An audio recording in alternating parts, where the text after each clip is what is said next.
Buku ini waktu pertama saya terima ya, saya tuh langsung bilang wow gitu loh. Bener loh Pak, saya aja nggak kepikiran bikin buku seperti ini. Ya, jatuh itu biasa gitu. Tapi bagi saya jatuh itu juga tidak biasa Pak. Ya ini makanya saya bangga dengan bapak-bapak semua di sini karena dia jatuh gitu. Bagi saya jatuh itu aja udah kayak yang sesuatu yang menakutkan gitu ya. Tapi ini bilang jatuh itu biasa, wow gitu ya. Bangkit itu luar biasa, jelas itu. Ya, udah jatuh harus bangkit gitu. Kita yang orang normal aja itu susah untuk bangkit. Apalagi yang udah jatuh harus bangkit gitu. Itu luar biasa. Ya, saya pas baca buku ini langsung wow gitu. Ya luar biasa. Nah, kalau menurut saya buku ini gaya bahasanya luas gitu ya, menarik ya, tidak membosankan. Jadi menurut saya bapak-bapak enak loh baca buku ini, bahasanya enak gitu. Kadang saya baca buku baru aja baca sedikit, males bacanya itu. Kalau ini enak ya bahasanya, tidak membosankan, syarat dengan makna ya. Kalau kita baca secara mendalam gitu luar biasa gitu ya, makna-makna di dalam buku ini luar biasa. Kemudian dengan contoh-contoh yang mudah dipahami juga gitu ya, luar biasa. Kemudian ada praktek dan refleksi sehingga bisa menginternalisasi ke dalam diri sendiri ya. Ini saya lihat di sini kan contoh misalkan refleksinya, prakteknya saat Anda merasa emosi misalnya gitu ya. Nah, kemudian refleksinya, situasi apa yang paling menguji kesabaran Anda? Kan tuh langsung refleksikan. Nah, saya sarankan nanti kalau baca buku ini langsung dipraktekkan ininya gitu ya. Percuma kalau baca ininya aja, pengantarnya aja, kalau nggak direfleksikan ininya Pak ya. Jadi kalau baca buku ini kayaknya perlu buku logbook masing-masing, punya buku logbook atau catatan ya. Hari pertama logbook bapak ibu ya, nggak ada ibunya ya. Logbook bapak-bapak harus ada ini ya, sayang kalau nggak dipraktekkan. Kemudian ini yang bagusnya lagi, quote yang luar biasa ya. Gimana cara ngumpulin quote sebanyak ini Pak? Aduh, Pak Joko luar biasa banget ya Allah. Ini saya kalau baca ini semua kayaknya saya bisa jadi presiden kayaknya.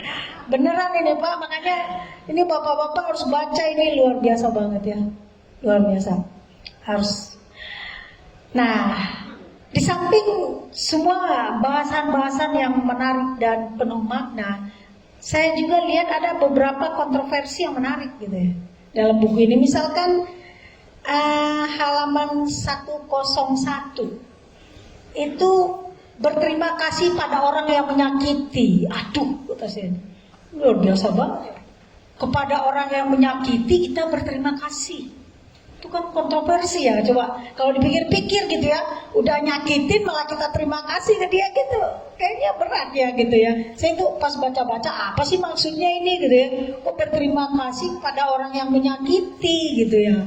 Ternyata justru dengan disakiti orang itu kita bisa belajar dari situ ya. Kita bisa belajar sabar, kita bisa belajar memaafkan. Ternyata itu gitu, luar biasa ya. Jadi kan selama ini kalau ada orang yang nyakitin kayaknya kita pingin balas gitu ya, atau dendam sama orang itu. Ternyata tidak ya. Disakiti orang itu justru kita belajar sabar, belajar memaafkan, belajar menahan diri gitu ya. Luar biasa. Kemudian ada lagi, sedih itu bukan kelemahan. Wah ini menarik juga, saya baca juga. Kok sedih? Lucu kata saya. Kok sedih malah bukan kelemahan? Memang sedih itu orang lemah. Ya nggak, biasanya kan dalam persepsi kita semua gitu ya. Kalau sedih itu pasti orangnya lemah itu. Gitu aja sedih, gitu aja ini gitu ya. Ternyata sedih itu bukan kelemahan. Jadi sedih itu suatu kewajaran gitu ya. Ya Pak, betul ya Pak ya? Di sini tuh kita harus mengakui bahwa sedih itu ada. Jadi nanti jangan malah menolak rasa sedih, tapi malah menampilkan dengan rasa marah. Nah itu justru yang tidak benar gitu ya. Jadi wajar kalau Bapak sekali-sekali meneteskan air mata, nggak apa-apa Pak. Ya, jangan terpenjara oleh Pomeo selama ini bahwa laki-laki nggak boleh nangis. Laki-laki juga boleh nangis, Pak, boleh. Kenapa enggak gitu ya? Kalau memang itu sangat menyedihkan, sana ini nggak apa-apa meneteskan air mata. Asal jangan kayak cewek pula cengengnya meraung-raung, itu nggak boleh ya laki-laki ya. Tapi laki-laki meneteskan air mata nggak apa-apa. Kalau memang sedih, diakui gitu. Nah kemudian menarik lagi tuh, disiplin adalah kebebasan. Nah ini juga aneh. Kan biasanya kita mikir kalau kebebasan dia bebas mau ngapain aja gue gitu ya, nggak harus misalnya mandi bangun jam sekian, sholat subuh, terus harus mandi harus makan sesuai jadwal kan, gitu dalam pikir selama ini ya disiplin itu. Ternyata ini disiplin adalah kebebasan. Saya baca-baca apa maksudnya gitu ya. Saya juga agak aneh pas baca itu sebetulnya. Kok disiplin kebebasan gitu ya. Nah ternyata sebaliknya nih, kalau tidak ada disiplin, kita jadi budak dari impuls atau keinginan diri sendiri, budak dari kemalasan, budak dari kebiasaan buruk, gitu kan?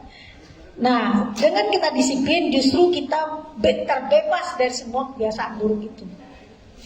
Gitu. Ya, ini menarik.